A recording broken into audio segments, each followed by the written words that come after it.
ইমাম সাহেব যখন আল্লাহু আকবার বলে হাতটা তুললো, আপনিও হাতটা তুলবেন। তোলার পরে হাতটা আপনি বেঁধে নেবেন।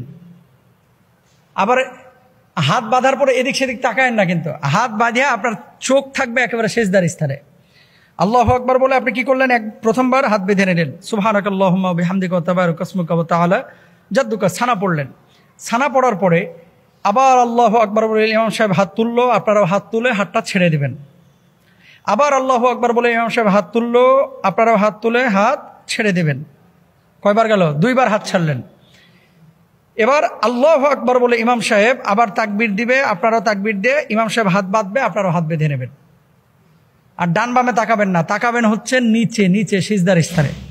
এবার ইমাম সাহেব হাত বেঁধে নিল। তাহলে প্রথম রাকাতে হাত ছাড়ছেন কয়বার?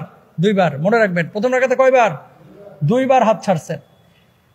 ইমাম সাহেব সূরা ফাতিহা পড়বে, সূরার সাথে সূরা মিলাবে, আপনারাও সূরা ফাতিহা শুনবেন এবং সূরা মিলাবেন।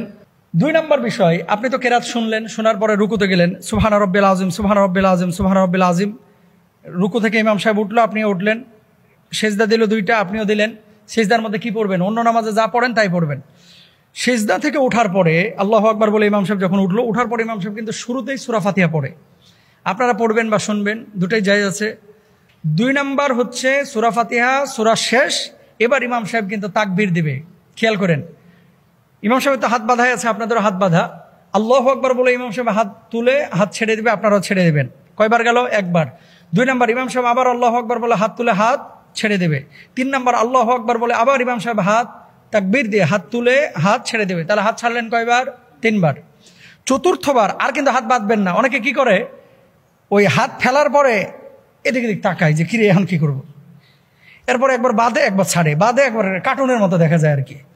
মানে একেবারে হুলস্থুল কারবার না, হাত ছেড়ে রেখে দেবেন। এরপর ইমাম সাহেব তাকবীর বলবে, আপনি রুকুতে চলে যাবেন।